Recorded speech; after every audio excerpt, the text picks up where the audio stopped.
Blazar Remus 33mm T1.8 full frame 1.5x anamorphic lens. Now we don't really do a lot of scientific here on the channel in case you're new, but if you want to see some footage in some different scenarios, how I've been using this, setups I've been using, what I think, then you might have arrived in the right place. Now a quick little lesson for anyone less familiar with who Blazar are, what they've been doing and why you're seeing everyone talk about them more recently. Blazar are a lens manufacturer that have come out with a set of anamorphic lenses, two sets actually, an A set and a B set, and the 33 is part of the B set. Blazar have figured out a way to make lenses that can produce an image that have characteristics and looks that generally are only associated with lenses, anamorphic lenses that are much higher priced. So somehow they figured out how to do that, and now these Blazar anamorphic lenses are much more attainable, budget friendly compared to anything else that we've had that yields an image that looks like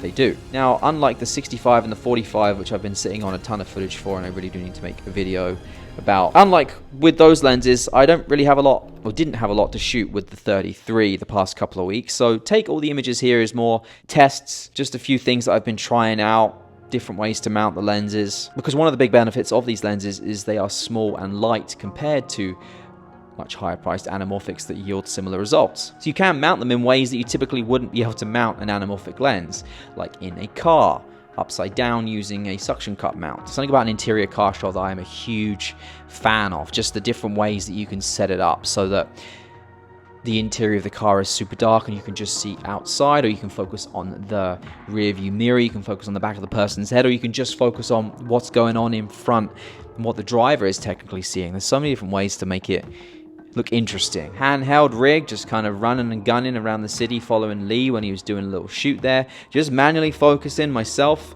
Haven't actually tried this with the DJI LiDAR focus system yet, but I will be trying that soon. Tried it with a 45 and a 65 and it works very, very well. Now a big reason that people love these and the way they look, including myself, is the image that they produce, the character and the way the image looks. Generally, lenses that come out these days from any of the big manufacturers, when we're talking autofocus, spherical lenses, they're extremely clinical, extremely sharp. There's very little wrong with them, and that is the goal with those lenses, to make them as perfectly perfect in every way, practically perfect in every way, to make those lenses Mary Poppins. These are still sharp in the middle, even wide open at T1.8, but they have character. Now these get sharper when you put them to T4, T5.6, but not in a way where it starts to look clinical like you associate with spherical lenses, but still in a way where it has that character and that look that you like, that you're striving to achieve when you shoot with anamorphic lenses. So you don't actually have to shoot wide open at T1.8 if you don't want to. If you want to have more depth of field, you want to be able to see more of the frame, what's going on in the background, and not just blur it out. Look at any big movies, they're rarely shooting wide open. When you shoot wide open, it's for a specific purpose, to really hone in on a character, to make you just focus on them and nothing else. And you can definitely do that, T1.8, but you don't need to always shoot wide open. Now I'm a huge fan of the way these look in the middle and how they gradually roll off towards the edges, and the edges are much softer, but not everyone is going to be a fan of that. Personally, I feel like it makes you focus more on the center when you center frame things, which is something I generally do anyway. It really draws your attention towards the middle of the frame. Kind of like how leading lines do when you're taking a picture, but just the center of the frame is there. It's ready for you to look at. Now there is a decent amount of barrel distortion, and the lines, if you have lines in the frame, do look curved, and that is part of the character of these lenses. Now you can somewhat correct that in post if you want to, but I am a big fan of it. I like the way it looks. I like the character of the lens and that it does that. But I get it, that's not going to be for everyone, especially if you come from clinical lenses and you're looking for that perfect image and you want all your lines to be straight. Like, you're not going to be a huge fan of these lenses, and that's okay. It might not be for you. Quick interruption, this video is sponsored by PGY Tech and their new series of bags, the Flex and the Focux, F-O-C-U-X, I'm not sure how to pronounce it. I got a 25 litre one here in green. I'm just going to show you a bunch of features as quickly as we can. So one thing you'll notice with this bag is there is a ton of mounting points all around the entire bag, and everything is adjustable. All of these can be tightened and loosened to make it however you want it to be, as comfortable as you want it to be. Now on the back right here, you'll see this 3D arch, which is aerospace aluminium, not aluminum, which is designed to give you support when you're using it and kind of keep your back away from the back of the bag. There's a ladder system here, which means you can completely adjust the height of this as well. Nice big handle on the side there for holding. Two straps which go around your waist, one of which does have a zipper there, which you can put things in as well. On the main straps of the bag, you've got lots of mounting points there if you like to use these PGY Tech beetle clips, I believe they're called, which I always do. I normally rock with two actually, one on each one. You got a space here that you can put your phone in or something else, and again, this whole thing is completely adjustable. On this side, you have space for a water bottle or a tripod because again, this is adjustable. You have exactly the same thing on this side if you like to have a water bottle and a tripod. Right here, you have side access for a camera, but up top here, you have this little system they call a battery identification system, where basically you can put your batteries in here and just put them whether they're green, as in fully charged, or red, as in they are dead. We're back on the front. This is a rear access bag. Don't worry, we'll get to the inside in a minute. Up the top here, this is different. You'll see underneath here, there's like a separate tech pouch, which actually can be disconnected just by doing this. And there actually is a strap in there as well, which means you could throw this over the shoulder and this just becomes its own separate shoulder bag. Interior, secret pocket there if you wanted to. And if you're traveling and need to get your iPad or your laptop out, you can do that just by opening the top up there, and you got two compartments there, which we'll now show you on the inside. Open this up. This is a 25 litre, but you'll see there's a lot more stuff in here than a 25 litre can typically hold. So I had my Nikon there and my FX3, which we actually were recording with over there, that was in there. So you got 1, 2, 3, 4 bodies, 1, 2, 3 lenses, my DJI mic. There's a bunch more features of this bag. I'll leave a link below. It also comes in orange and a bunch of other colors and sizes. There's a 30 litre, a 40 litre, a 50 litre, but that's all we got time for. Let's get back to the video. I've only gone down this rabbit hole of anamorphic because I've been on this obsession with X-Pan recently, which you probably have seen if you've been a long-time channel watcher, and you can watch the videos up here all about that and the rabbit hole that I'm in, and that's kind of made me want to go down the try and replicate that with video, and why we're now using anamorphics. But I won't say that you do need to use anamorphics all the time. There's a time and a place. Spherical lenses are going to be better for maybe client work, for work that you need to nail autofocus on and you don't want to have to rely on manual focus or someone else pulling your focus. You just want the camera, because the lenses are so good now with autofocus, you just want it to focus on the person, you don't have to worry about that. That's when you use spherical lenses. You need everything to be perfect and clinical, and to be no chromatic aberration when you're shooting wide open. Go ahead, shoot clinical, spherical for that. But if you're looking for a more granular, like, stylized look to your shot for a specific story, just because you love the way that it looks, that's when you're going to want to start trying something like this. Now, one of the big benefits of the 33 over the other Blazar Remus lenses is the minimum focus distance with this one. Now, typically with anamorphic lenses, you don't have a close minimum focus. You would measure it in feet because that's how far away you have to be to have things in focus. But with the 33, it's a 49 centimeter minimum focus. That's 1.6 feet, which means you can get very, very close to things. Now, if you want to get even closer, or if you are using other anamorphic lenses or the other Blazar Remus lenses, you can get diopters. And I picked up this cheap set from Amazon, and essentially these screw on to the front of the lens here. There is a 77mm filter thread on the front there. As you can see, I already have a Peter McKinnon variable ND on there, pretty firm. You can screw onto the front there, and when you put those on there, it allows you to focus a lot closer. These essentially just like magnify things. With these cheap ones especially, the caveat of the image does get even worse, kind of weirder looking, but it allows you to focus a lot closer. I will say for the cost, these can actually do a really solid job at allowing you to minimum focus within like centimeters if you needed to do that, and still have that anamorphic look. Give these a go. These ones are from Newer. They're pretty cheap. I think it was like, I can't remember. I don't know the cost. I'll link them below for you. Remember how I said I hadn't tried this out with the DJI Focus Pro yet to see how it works if I want to use autofocus with their LiDAR system. I lied.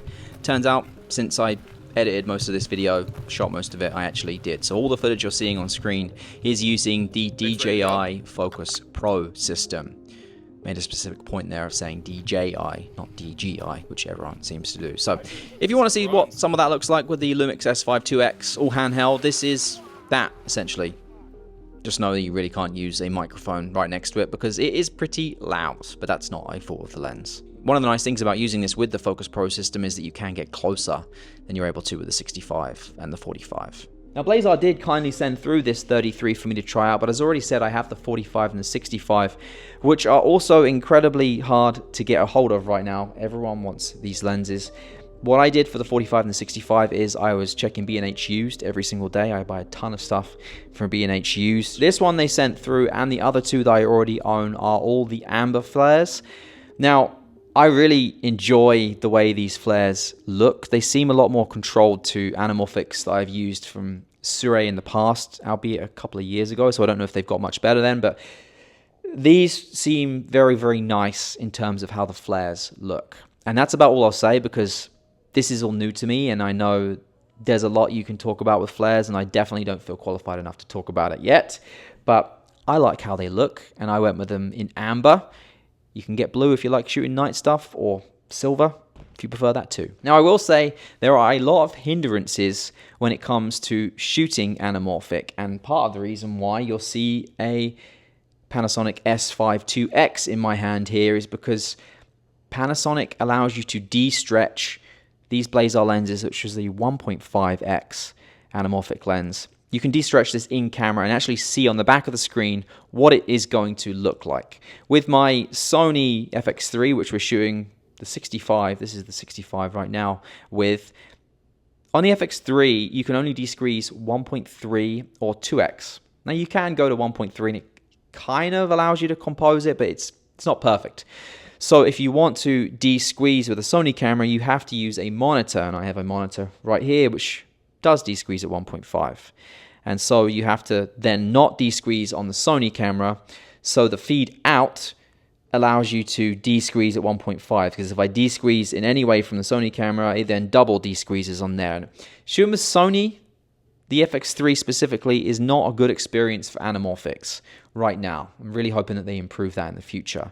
Also, you kind of need open gate to get the most resolution.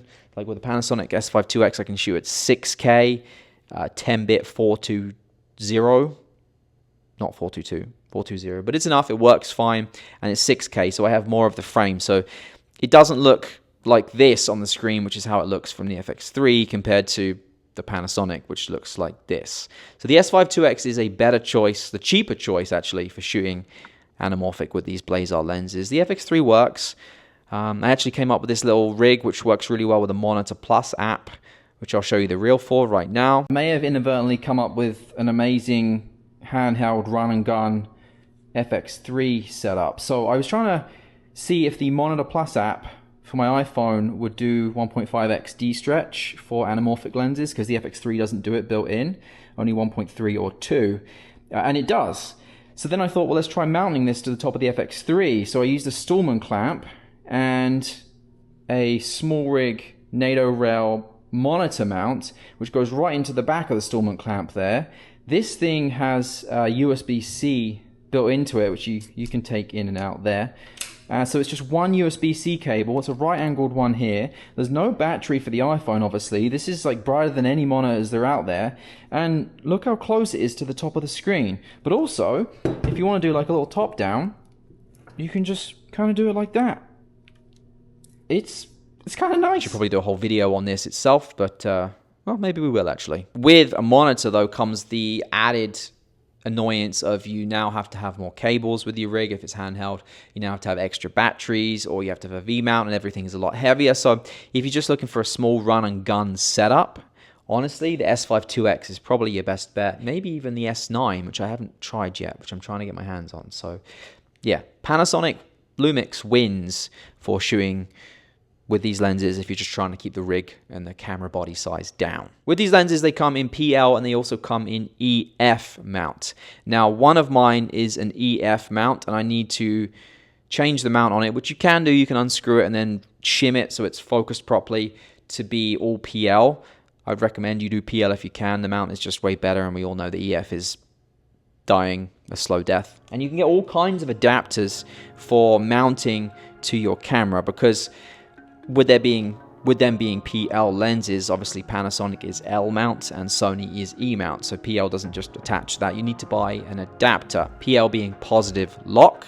And this is one I've got right here from Letrata. There's a ton on Amazon. You can also get these mounts which are NDs as well. I have these ones called ND Throttle from Visualex, and I've had a great experience with them. They have a built-in ND filter, and they are a PL to E mount adapter. I've seen a lot of complaints about people saying that they leak oil when they arrive. Like, I haven't had any issues, and I have 2 of them, so I'll put those linked below for you as well. The one issue I will say with those is with the 33, the rear here, let me get this off, the rear of the lens right here actually protrudes a little bit further than the 65 and the 45 do. So the 65 and the 45 work very well with my Visualex ND throttles, but this one touches the ND and doesn't allow you to like mount it properly. So I ended up trying out the Morphage Paco adapter, I think it was. It's purple, which looks nice, but I didn't love the cost of it with the fact that it was only like 2.5 stops of ND, so I ended up returning that and just getting the straight PL to L mount adapter for the 33 here. But now I have to put NDs on the front, which is fine. I can deal with that. Thank you, Blazar, for sending through the 33. If you are looking at trying out Anamorphic, this is definitely going to be a gateway for you. Believe me when I tell you that. Once you try one of these, you're going to want the whole set. It's just the way it is. Alright, that's it for now. Thank you for watching. I'll see you in the next one. Take care.